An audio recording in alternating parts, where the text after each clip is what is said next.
wa sahlan wa marhaba, ni matumaini yangu kwamba umeshinda vyema pote ulipo. Hii ni Mikiki Mwanaspoti, karibu viwanjani. Jina langu ni Toto Arege. Hii leo nipo studioni na Yosho Makori, yupo maeneo ya Parklands hapa jijini Nairobi, mahali ambapo mashindano ya dunia chipukizi ya tenisi yanaendelea, na sijui kama tutakuwa tunaungana naye hivi sasa aweze kutueleza mawili matatu ambayo yanaendelea katika upande huo. Kama yuko tayari tutakuwa tunaungana naye muda usio kwa mrefu, alafu atakuwa anatuelezea ni mambo gani ambayo yanaendelea katika mashindano hayo na tutarajie nini siku ya leo. Naambiwa kwamba hatazungumza, tutaungana naye. Ndio huyo, tutaungana naye muda usio kwa mrefu. Atakuwa anafuatilia mashindano ya chipukizi ya dunia ya tenisi ambayo yameandaliwa hapa jijini Nairobi. Na kabla ya kuelekea maeneo ya Parklands hapa jijini Nairobi, Waswahili wanasema mwanzo wa ngoma ni lele. Msimu wa soka, msimu wa mwaka 2025-26 utakuwa unaingia ukingoni, na tukianza na ligi kuu ya mabinti tusiwasahau Girl Child. Ligi kuu ya mabinti itakuwa nafikia kilele chake hapo kesho, na Kenya Police Bullets ambao ni mabingwa mara 3 watakuwa wanakuwa crown champions wa ligi kuu ya wanawake msimu wa mwaka 2025-26. Kando na ligi kuu ya mabinti, tutakuwa tunaingia katika michuano ambayo inaendelea hivi sasa, ni michuano ya FKF Cup, na katika uwanja wa kimataifa itakuja live muda usio graphics zitakuwa tunakuja muda usio kwa mrefu. Lakini katika uwanja wa Nyayo hapa jijini Nairobi, wanamvinyo Tusker wanapambana dhidi ya KCB katika mechi ya kutafuta mshindi ambaye ataingia katika finali, na katika mechi nyingine ni Kenya Police FC pia watakuwa wanatafuta tiketi ya kuingia kwenye finali, watakuwa wanapambana dhidi ya Bandari. Kando na michuano hii ya FKF Cup, tutakuwa tunaangalia ligi kuu ya kandanda ya Kenya msimu wa mwaka 2025-26. Naiboys kwa maana Nairobi United watakuwa wanapambana dhidi ya Posta Rangers katika uwanja na tukirudi nyuma, kuna mechi kati ya Nairobi United ambayo imeanza hivi sasa mapema katika hapa jijini Nairobi, mechi kati ya Nairobi United na Posta Rangers katika uwanja wa Police kwa hapa jijini Nairobi. Mara Sugar watakuwa wanapambana dhidi ya Mathare United katika uwanja wa Awendo Green Stadium. Kakamega Homeboys dhidi ya Elves Leopards. Ingwe watakuwa wanapambana katika derby ya Ingo katika uwanja wa Mumias Sports Complex katika kaunti ya Kakamega. Hizo ni mechi za siku ya leo, na hapo kesho Bidco United siku ya Jumapili, Bidco United watakuwa wanapambana dhidi ya Shabana FC katika uwanja wa Nguru kaunti ya Kirinyaga. Na mechi nyingine hapo kesho pia ni Murang'a Seal watakuwa wanapambana dhidi ya Gor Mahia ambao pia wanafukuzia taji la ligi kuu ya FKF. Murang'a Seal watakuwa wanapambana dhidi ya Gor Mahia, na hawa Gor Mahia ukiangalia kwenye jedwali la ligi kuu, Gor Mahia wanaongoza jedwali wakiwa na alama 65. Katika nafasi ya pili Elves Leopards wapo katika nafasi ya pili na alama 61. Police FC pia wanashikilia nafasi ya 3 wakiwa na alama 52. Msimamo wa jedwali la ligi kuu ya Kenya, nilivyotaja hapo awali, Gor Mahia ambao wanafukuzia taji lao la 23 wanaongoza jedwali wakiwa na alama 65. Elves Leopards ambao ni Elves Leopards wako katika nafasi ya pili wakiwa na alama 61. Police FC ambao ni mabingwa watetezi wapo katika nafasi ya 3 na alama 52. Nairobi United katika nafasi ya 4 na alama 48 sawa na Shabana FC ambao wameshikilia nafasi 5 bora. Kakamega Homeboys, Tusker FC, Mara Sugar na KCB wanafunga nafasi 9 bora katika msimamo wa ligi kuu ya Kenya. Upande ule nafasi ya 10 Bandari kutoka kaunti ya Mombasa wapo katika nafasi ya 10 wakiwa na alama 41 sawa na Murang'a Seal. Katika nafasi ya 12 APS Bomet ambao wamekwepa lile shoka la kushuka daraja wapo katika nafasi ya 12 na alama 37. Alafu hapa kazi ipo. Posta Rangers, Mathare United, Kariobangi Sharks na Ulinzi Stars, kila mmoja anajaribu kukwepa lile shoka la kushuka daraja. Tayari Sofapaka wameshuka daraja, na ikiwa Bidco United hawataandikisha ushindi katika mechi ya weekend hii, inamaanisha kwamba pia watakuwa wanaondoka ligi kuu. Kwa hivyo huoni msimamo wa jedwali la ligi kuu ya kandanda msimu wa mwaka 2025-26. Lakini mambo yalivyo, ukiangalia jedwali hili inamaanisha kwamba Gor Mahia, ikiwa msimu utatamatika weekend hii, Gor Mahia watakuwa wanachukua ubingwa wa ligi kuu. Tukiondoka nchini tunaelekea ugaibuni, na huko ugaibuni mambo yanaendelea kuchemka. Farasi ni wawili, farasi mmoja ni Arsenal na mwingine ni Manchester City. Na kabla ya kuweza kuangalia timu hizi, tuangalia ratiba ya mechi za kesho. Manchester United watakuwa wanapambana dhidi ya Nottingham Forest katika uwanja wa Old Trafford.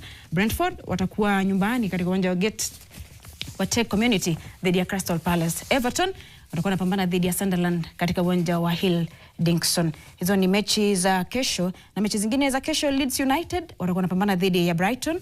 Wolves watakuwa nyumbani dhidi ya Fulham. Newcastle United watakuwa wanapambana dhidi ya West Ham katika uwanja wa St James Park. Hizo ni mechi za kesho.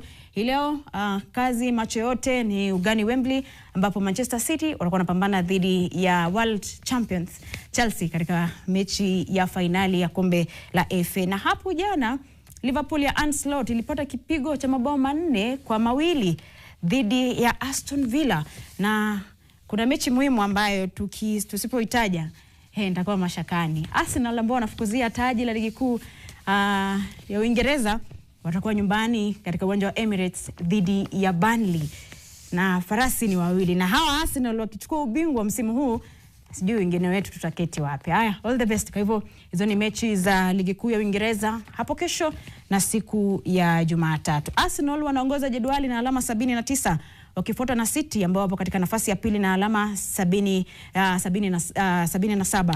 Katika lile shoka katika zile timu ambazo zinakuwa kushuka daraja, Spurs na West Ham wapo katika hali mbaya. Na katika magazeti yetu ya leo, Taifa Leo, Mwanaspoti imeweza kuangazia sana mechi kati timu hizi mbili, Spurs na West Ham, ambao tayari wapo katika ile hali mbaya ya kushuka daraja. Wolves, Burnley wameondoka ligi kuu ya Uingereza msimu mwaka 2025-26. Gazeti ndio hili, tutakuwa tunaliangazia hapo baadaye. Na hivi sasa tutakuwa tunaelekea moja kwa moja katika maeneo ya Parklands hapa jijini Nairobi, ambapo mashindano ya tenisi ya dunia ya chipukizi yanaendelea. Makori tunaungana naye moja kwa moja kutoka eneo hilo aweze kutuelezea tutarajie nini kutoka kwa mashindano haya, na Kenya imefanyaje katika mashindano haya. Makori, kazi kwako. Mtoto wa Rege, kiukweli niko katika anga na ardhi ya uwanja wa tenisi, na hapa ni ndani ya klabu ya Parklands. Kimombo wanasema ni Parklands Sports Club, klabu ambayo iliasisiwa takriban ama yapata miaka 120 imepita. Yani iliasisiwa mwaka 1906. Angalia hiyo miaka mingi tu, karne nzima na miaka 20 juu yake. Hapa ndani mbali na tenisi inafanyika pia riadha upande wa pembeni, kuna soka, mambo mengi tu yanafanyika hapa ndani. Lakini kikubwa na cha mno ambacho kimeleta hapa leo kwa faida ya Mikiki Live kutoka hapa ni mashindano ya tenisi ya ulimwengu ambayo ni ya wachezaji chipukizi wanaoibuka na wanafanya kweli 100%. Sasa leo hii nikasema itakuwa muhimu nije niangalie Wakenya wamefanyaje katika ardhi ya nyumbani. Wageni pia wamefanyaje, ama wamekuja hapa kutoa ushindi na kurejea nyumbani wakiwa wamefanya mambo makubwa. Na haya mashindano kukupa tu kumbukizi ni kwamba aliwahi kucheza hapa Angela Okutoi, moja kati ya wachezaji wakubwa ambao Kenya inajivunia leo hii katika ulimwengu wa tenisi. Nataka kwa haraka upesi niseme na mkurugenzi mkuu wa haya mashindano, yani tournament director Abala Collins, na aliwahi kuhudumu kama kochi. Collins, so far mashindano yamekuaje? Jitawale, ongea hata Kizungu, changanya na Kiswahili kilowe kwa raha. Mashindano yamekuwa poa. Tumekuwa na wachezaji 70 from all over the world, tukiwa na Wakenya 18, na wamecheza poa sana Wakenya wetu. Wiki nzima imekuaje?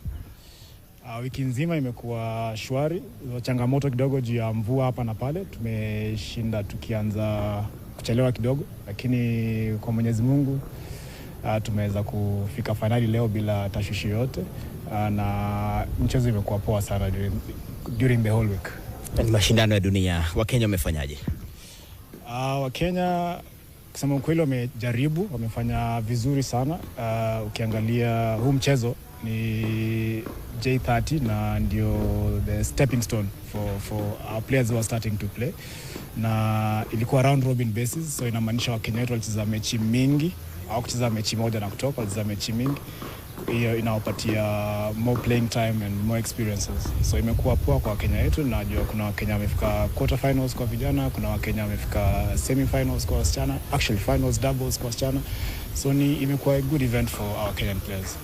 Makala aliyopita na haya unaionaje tofauti? Huu ni mwaka wa 4 tukifanya huu mchezo hapa. Mwaka huu kusema kweli nimeona big turnout, kwa sababu wachezaji wamejua hawatacheza mechi moja na watoke. So wamekuwa round robin matches, so has made them actually come more So we've had more numbers, and this is very good for our Kenyan players. Kwa sababu wanapata more matches, tougher players, more experiences, and makes them better players. Mwaka wa 4 inamaanisha nini kuandaa haya mashindano, manake ni ya dunia pia? Mwaka 4 kusema ukweli inatufurahisha kama waandalizi.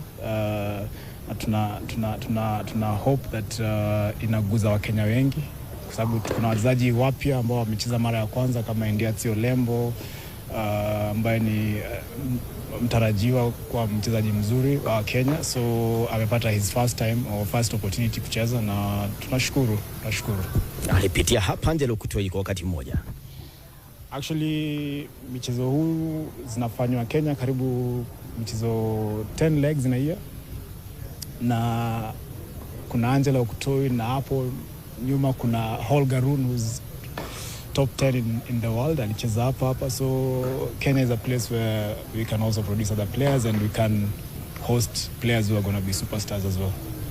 Na hawa wageni ambao wamekuja pia wanaleta changamoto kubwa na ushindani mkubwa sana, kwa sababu kuna mchezaji hapa kwa number 700 in the world, na ukiangalia wachezaji wetu bado wako 1000 and something, so it's a good opportunity for our players to actually mix in and play with the well-ranked players, and that means the quality goes higher for us. Hii pia inaleta mafunzo mengi kwa Kenya, si wachezaji tu, hata pia makochi na marefari.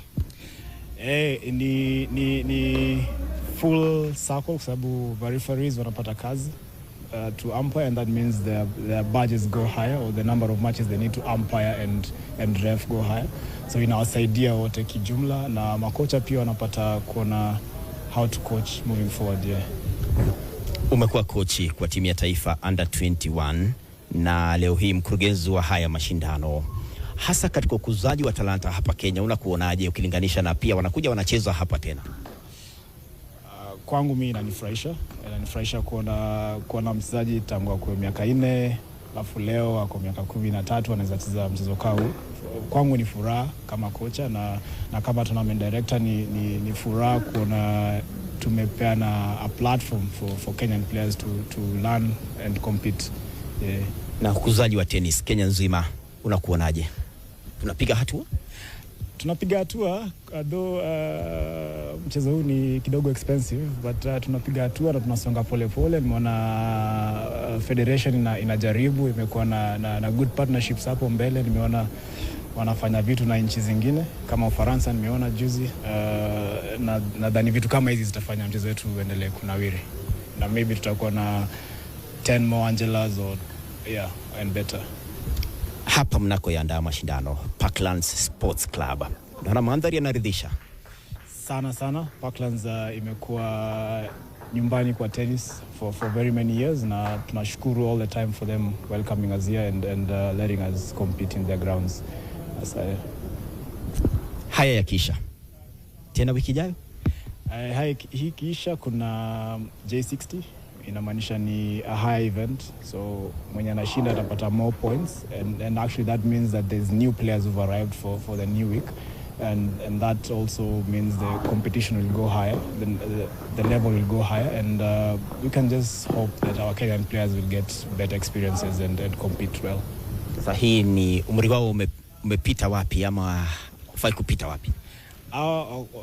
Mchezo huu bora kwa miaka 13. 13 to 18 years you're allowed to compete. Bora tu umeturn 13 years hiyo wiki ambao mchezo unaanza, uko allowed kucheza. So unaweza kuwa 13 na ucheze na 17 year old. Experiences. Sasa wiki ijayo? Wiki ijayo tunaomba na kwa tutakuwa na tournament nzuri, na tutakuwa na better performances from the Kenyans, because the number is very high. We are very happy. 18 Kenyans is a good number to have in such a tournament, na tuna hope watafanya vizuri sana. Na wizara ya michezo labda pia imewapiga jeki katika kufanikisha haya mashindano? Wizara ya michezo hatukuwa karibia. Hatukuwa karibia, but hopefully in the future wataweza kusaidia federation. Safi kabisa, nikuruhusu uende angalie 2-3, alafu kisha baadaye nitakuwa na kuhitaji tena. Sasa hapa wakiwa wanacheza pia ni double, yani wachezaji wawili kila upande, fainali ambayo inafanyika hapa leo. Nataka mwanzo nimlete karibu sana hapa moja kati ya wachezaji ambao pia wametoka katika mataifa ya ugenini, na huyu ametoka Kongo. Unaitwa nani? Kwa majina naitwa Victoire Balekembaka Yene kutokea Kongo.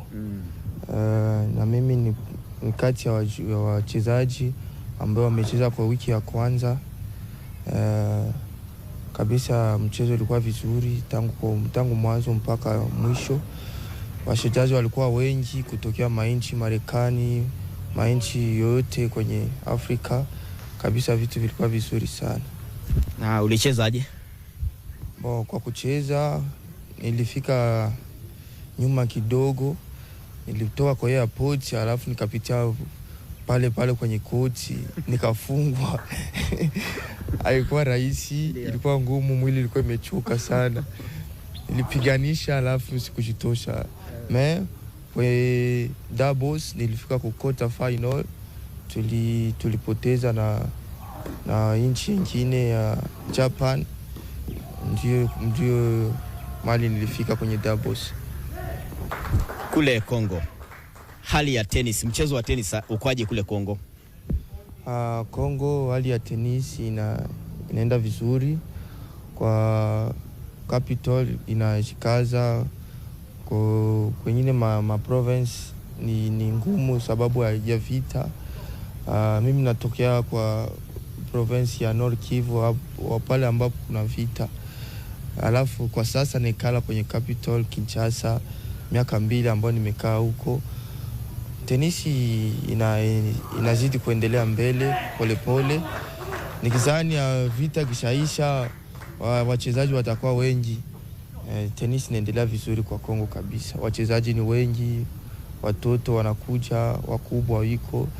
Alafu tutacheza Davis Cup hapo.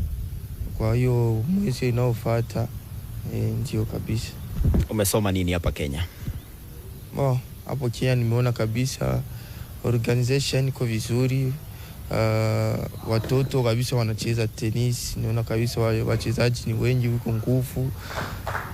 Wamenipa kabisa nguvu ya kuenda kutumika tena sana zaidi, ili ya kufuata nikuja alafu na mimi nishinde.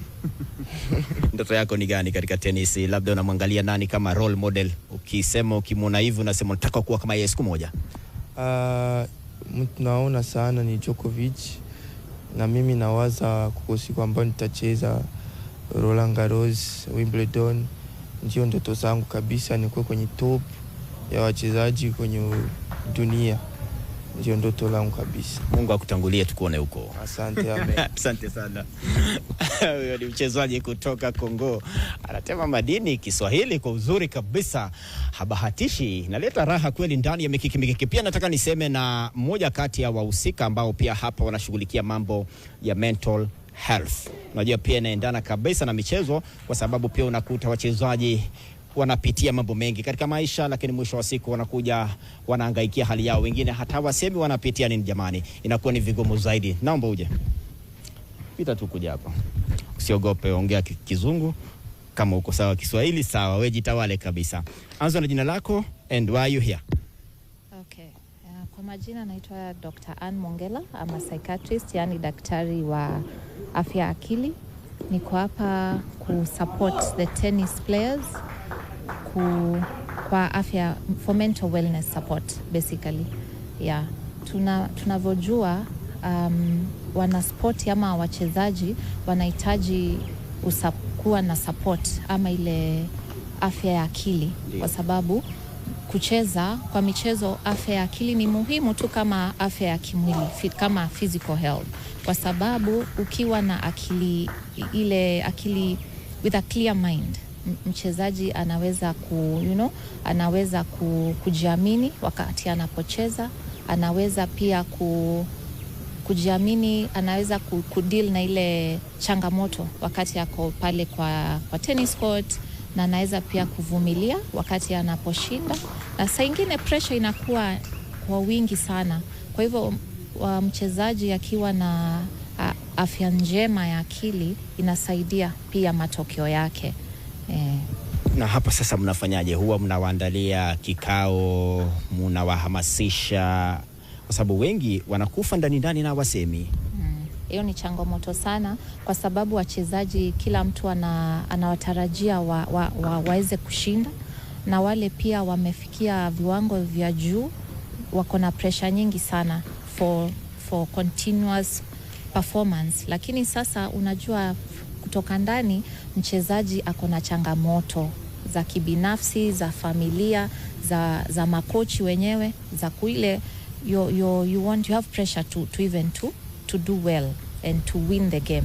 Lakini atuangalii mchezaji ako na changamoto zake. So we look at the player from an inside point, from a point of what do they go through besides this winning, besides what we see.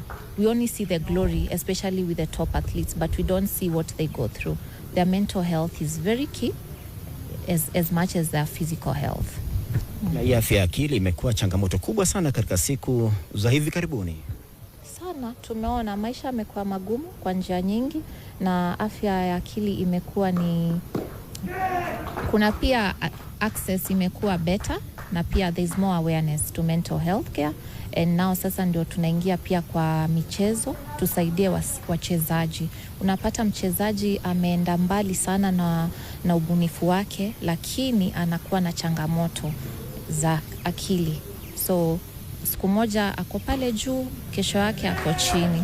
So tunataka pia tumeanza sana na watoto, junior tennis players, ndio tuwasaidie kuweza kujiamini na kupata ile resilience, kuweza kudeal na pressure. Kwa sababu unaona kama mchezaji ana deal na mambo mengi, kama watoto wako shuleni, unaona wako na personal issues. So tuna support sana, especially junior players. Na ni tenisi tu ama bado mnafanya kwingine? Tunafanya kote kwa all sports, kwa wachezaji wote tuna support mental wellness. Yeah. Na hii wiki nzima imekuwaje hapa? Imekuwa nzuri. Tumeona wachezaji, tulikuwa na ile questionnaire ya kusaidia kuona wachezaji wako vipi wakati wanapoanza mechi. Unauliza maswali 1-2 kuhusu afya yao ya akili na ile readiness mentally. Na tumeona a few gaps hapa na pale. Wengi wao wanasema ni pressure sana kutoka kwa wenyewe, kwa sababu mtu ametoka mbali, anataka aje ashinde, aende nyumbani na ushindi. Lakini hiyo inakuwa pressure kubwa. Wazazi pia wako na pressure wanaweka kwa wale watoto, na pia coaches, and then sasa inakuwa changamoto, but majority of them wamesema wako ready, na resilience tumeona pia, especially wakati wanapo lose matches wanajitahidi. Lakini wengine inakuwa changamoto, especially kwa wasichana. Lakini pia tumeona wako na resilience. So when tukisupport sana hii mental wellness, I think the outcome for a player iko sawa. Hata asiposhinda anajua alitia bidii and they did their best. So mental wellness goes a long way. Na wiki ijayo bado mpo? Tupo mpaka tournament iishe. Sasa baada ya hapo pia tutawaangazia, after kama leo wale watamaliza leo, tutaangalia changamoto zao zilikuwa gani, alafu tunaweza kuwapatia advice and tips ya vile kujikimu kwa the next tournament watakuwa wanafanya. Mnafanya kazi nzuri kabisa. Mungu awape umri mrefu, muendelee kusaidia kweli. Asante sana. Safi kabisa. Huyo ni mmoja kati ya madaktari ambao wanatoa hamasisho kuhusu afya ya akili, wakihakikisha kwamba kila kitu kinakwenda 100% kwenye ubora wake. Alafu angalia finali ndio inanoga tu ya wawili kila upande. Kumbuka baada ya hapa tena mashindano yatafanyika tena inshallah wiki inayokuja mpya.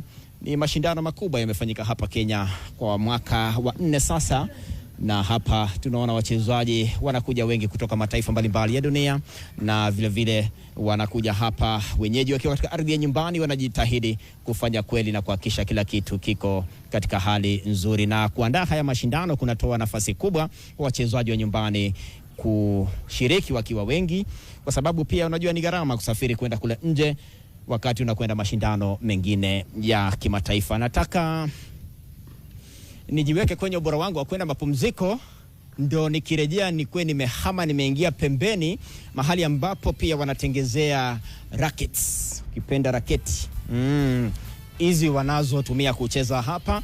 Kwa hiyo pia nitakuwa namtafuta sana kwa karibu kocha ambaye amefanya mambo makubwa sana, Rosemary Owino. Nimemuona kwa mbali kwa akiwa upande wa pili, angalau pia ni biasiri mambo yamekuaje katika wiki nzima hii ambayo mashindano yanatamatika rasmi hii leo kwa hawa wachezaji ambao ni chipkizi hapa katika ardhi ya Parklands Sports Club. Toto Arege, wewe ulikuwa ni mwanasoka? Nilikuwa mwanasoka lakini siwezi mind kwanza kucheza tenisi. Na tunaungana nayo Makori muda usio kwa mrefu, lakini tunaenda mapumzikoni. Usiende mbali.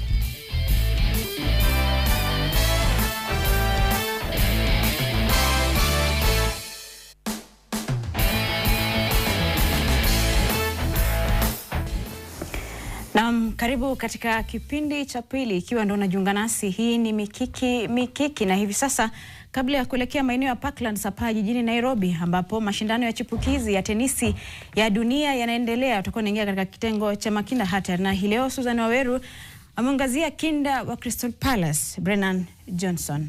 Tazama.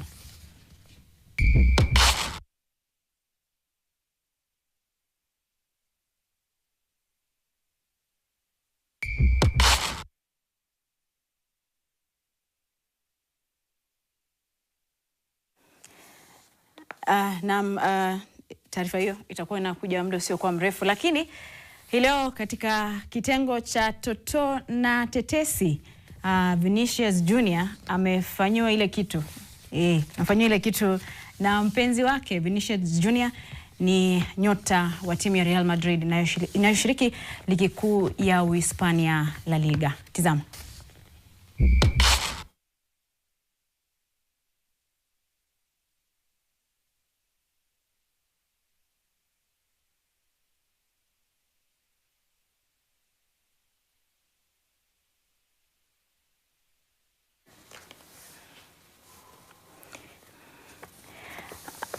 Na taarifa hiyo itakuwa inakuja muda usio kwa mrefu, na hivi sasa tuelekea katika maeneo ya Parklands ambapo Makori yamekita kambi. Ni mashindano ya chipukizi ya tenisi ya dunia ambayo yanaandaliwa humu nchini kwa wiki ya pili sasa. Makori, kazi kwako.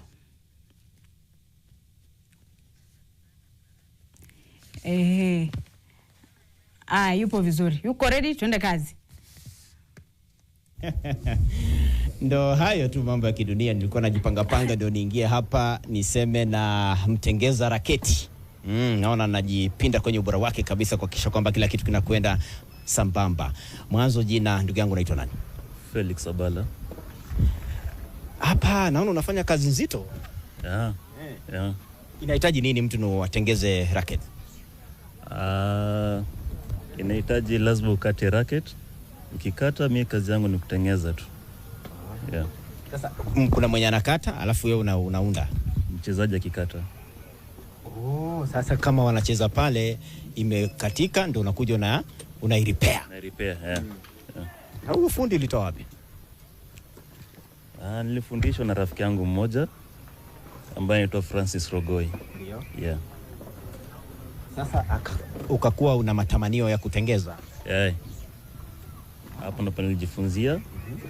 Sasa pia mimi nikaamua kununua mashini yangu. Pia kwanza kujua kustring na kutengezea watu wengine pia. Kwa hiyo bado unatengeza mpya za kuuza nini? Once tu kikata raketi mpya kikuja, zingine zinakuja bila kamba. Alafu mtaniletea na fix pia. Yeah. Umeifanya muda gani? Nimefanya kwa muda zaidi ya miaka 10. Miaka 10 mingi hiyo, kuna experience kubwa sana hii. Yeah, kabisa. Na hayo mashindano yamekuaje wiki nzima? Umekuwa na kazi nyingi? Nimekuwa na kazi mengi because kwa siku nimekuwa nikitengeneza zaidi ya raketi 25. Yeah. Yeah, kwa siku. Yeah. Alafu sasa hii mashine pia ulienda skuli ukajifundisha ama ilihitaji tu rafiki yako tu kukusaidia kujua? Rafiki yangu tu, lakini nilijua na mashine yenye ni manual. So hii ni a bit of electric machine. Yeah. Na haya mashindano yakifanyika kila wakati wanakuona hapa. Kabisa. Ni kazi ambayo mtu anaweza kuitegemea? Ni kazi. Kwa sababu kuna wengine pia wanafanya hii kazi na wanashindana familia zao. Kila laheri. Asante sana. Nataka nizunguke hivi, nimeshampata kochi Rosemary na player wake, mchezaji wake mmoja anacheza kule chini. Nataka nione kama Nelly anaweza mpata kwa uzuri kabisa. Tumeingia kwenye jua sasa. Hapo iko sawa Nelly? Ama tuweke makinda angani alafu tushuke chini? Weka makinda alafu nijipange mahali utaona wachezaji wakicheza.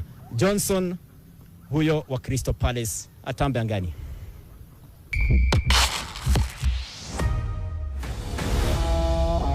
Kasi yake, uwezo wa kupenya mabeki na utulivu mbele ya lango ndivyo vilivyomgeuza Brennan Johnson kutoka kinda wa akademia hadi kwa mmoja wa mawinga hatari wanaotikisa soka ya Uingereza. Brennan Johnson alizaliwa tarehe 23 Mei mwaka 2001 mjini Nottingham nchini England. Ingawa alizaliwa England, alichagua kuitumikia timu ya taifa ya Wales kutokana na asili ya familia yake.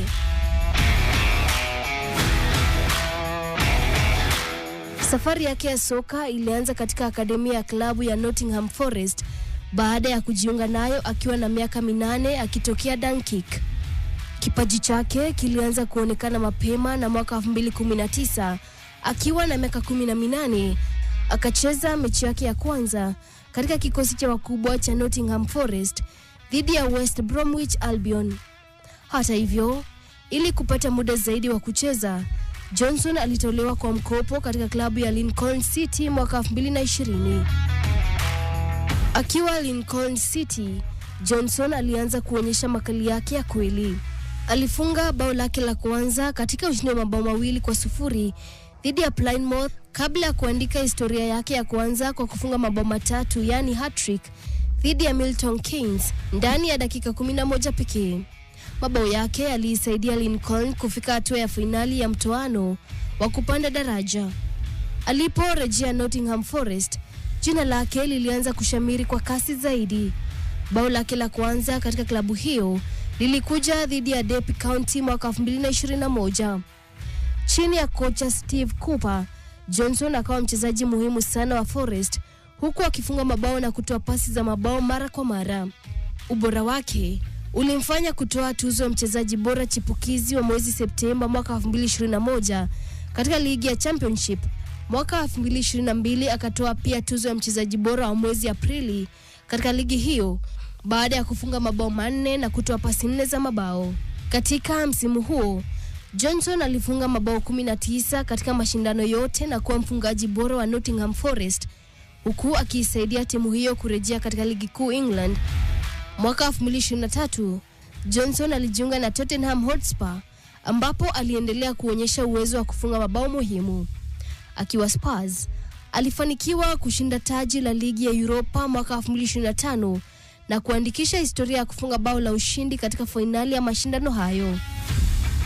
Baada ya ushindani mkubwa ndani ya kikosi cha Tottenham, Johnson alihamia Crystal Palace mwezi Januari mwaka 2026 kwa ada iliyoweka rekodi mpya ndani ya klabu hiyo. Akiwa Palace, alikabidhiwa jezi nambari 11 na akacheza mechi yake ya kwanza dhidi ya Newcastle United. Katika ngazi ya kimataifa, Johnson aliwahi kuichezea timu za vijana za England kabla ya kuhamia Wales mwaka 2018. Alichezea Wales kwa mara ya kwanza katika timu ya wakubwa mwaka 2020 dhidi ya Marekani. Bao lake la kwanza katika timu ya taifa ya Wales lilikuja mwaka 2022 dhidi ya Ubelgiji katika ligi ya mataifa ya Ulaya. Aidha, alikuwa sehemu ya kikosi cha Wales kilichoshiriki kombe la dunia mwaka 2022 nchini Qatar, ikiwa ni mara ya kwanza kwa taifa hilo kushiriki mashindano hayo tangu mwaka 1958. Johnson anatambulika kwa uwezo wake wa kukimbia kwa kasi, kupenya mabeki na kufunga mabao ya mguso mmoja ndani ya eneo la hatari, jambo ambalo wachambuzi wengi hulitaja kama alama yake ya kipekee uwanjani. Uwezo wake wa kucheza winga ama kiungo mshambuliaji humfanya kuwa silaha muhimu katika safu ya ushambuliaji.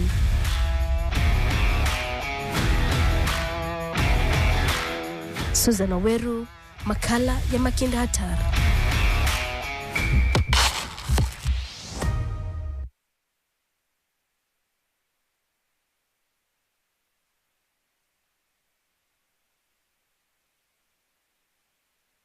Ndo hayo Makinda Hatari yametoka kurindima angani. Sasa tuingie hapa niseme na kochi Rosemary ambaye amekuwa hapa wiki nzima akifuata kwa karibu sana, na pia na wachezaji ambao pia wametoka kucheza. Kochi wangu, karibu kwa Mikiki, tuko live from here Parklands.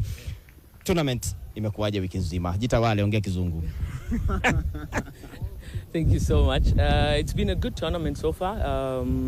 We really appreciate the running of the event. It's been really good. The officials, the tournament organizers, and the club, very importantly. It's a very friendly environment. So it's been very good so far.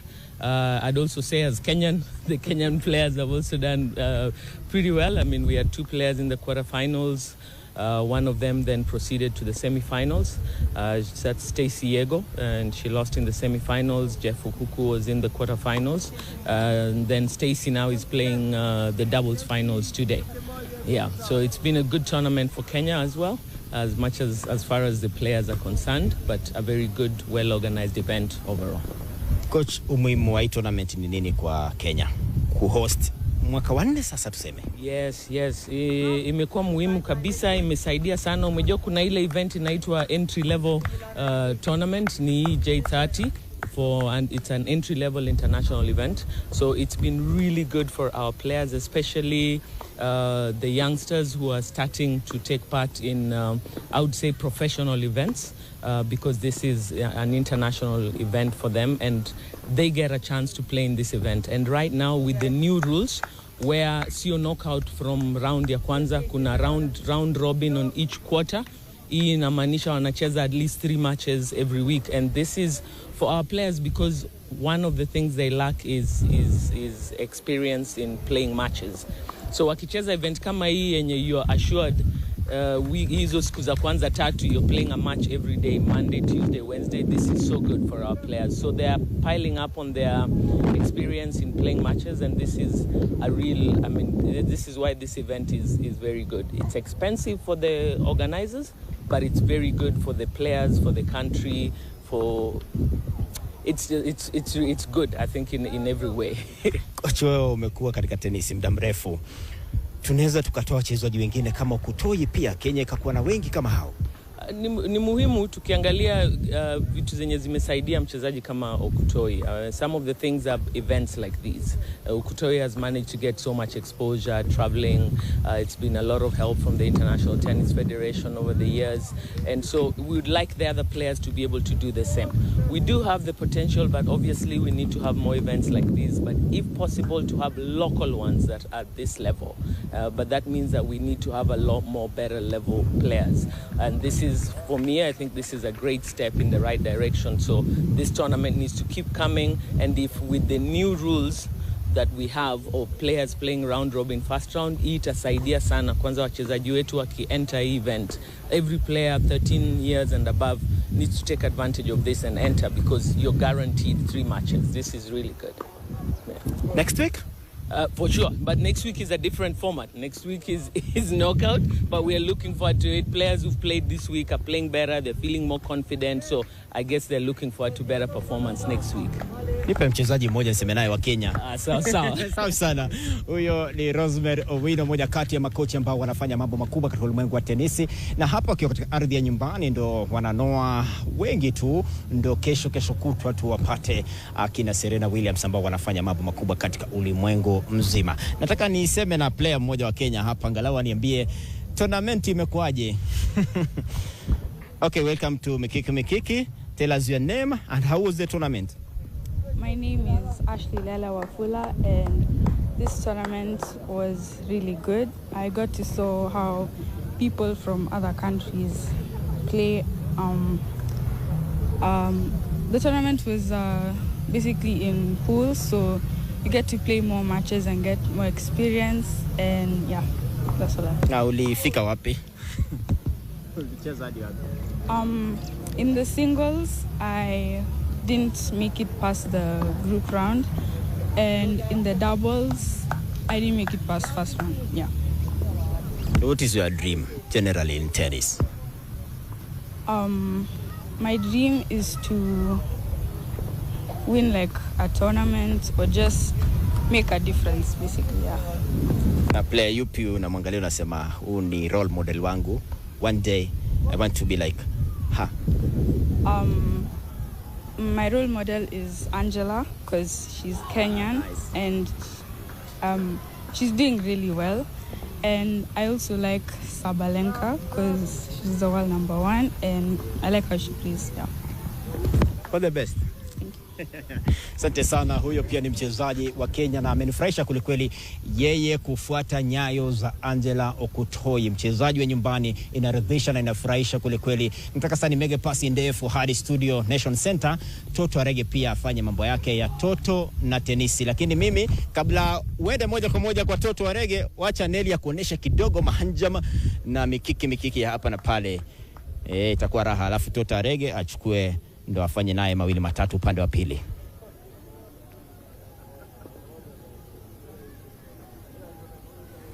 Naam, shukran sana Makori, na nilivyosema hapo awali sita mind kwanza kujifunza kucheza tenisi. Shukran Makori, kazi nzuri. Tukutane hapo baadaye ugani Wembley. Na tukirejea hapa studioni katika kitengo cha toto na tetesi leo, nimeangazia nyota wa Real Madrid ya ligi kuu ya Uhispania La Liga, Vinicius Junior, ambaye amefanywa ile kitu jana jioni. Tizama.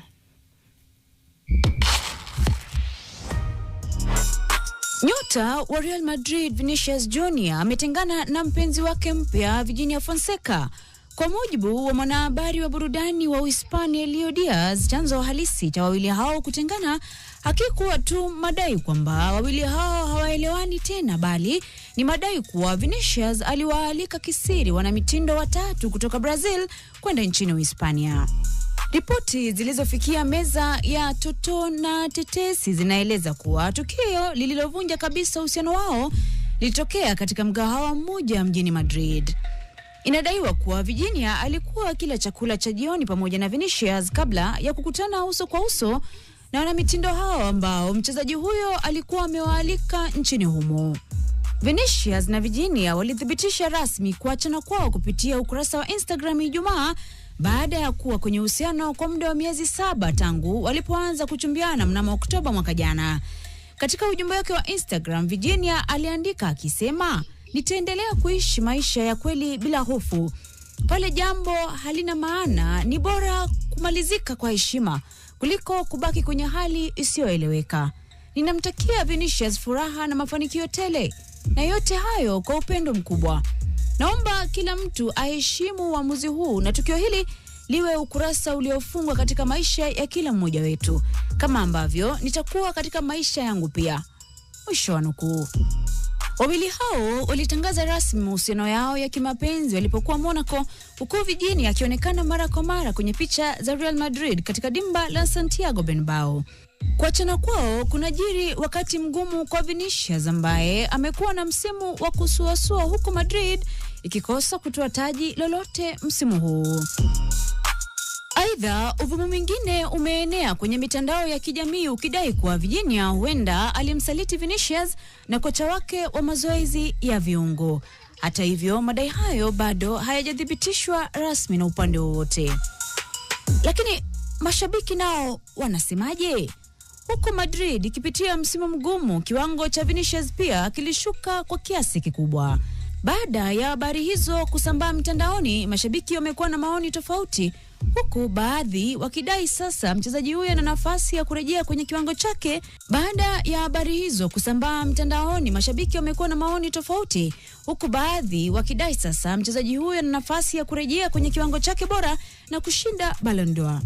Lakini je, huu ndio mwanzo mpya kwa Vinicius ndani na nje ya uwanja? Letu jicho. Toto na tetesi. Mikiki NTV.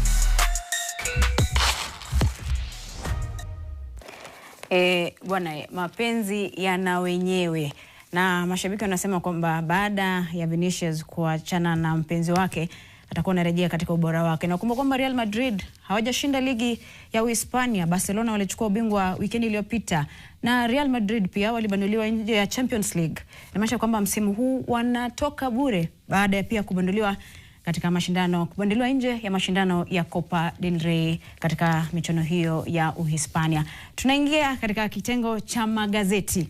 Na magazetini hii leo takuwa nayachambua mwenyewe, Makori hayuko. Kuna ule ukurasa ambao naupenda zaidi, lakini tutakuwa tutaifikia muda usio kwa mrefu. Katika ukurasa wa 13 hapo juu pembeni upande wa kushoto, mjukuu wa Kuku Denja asema ya babu yake kuwa wanawake 134.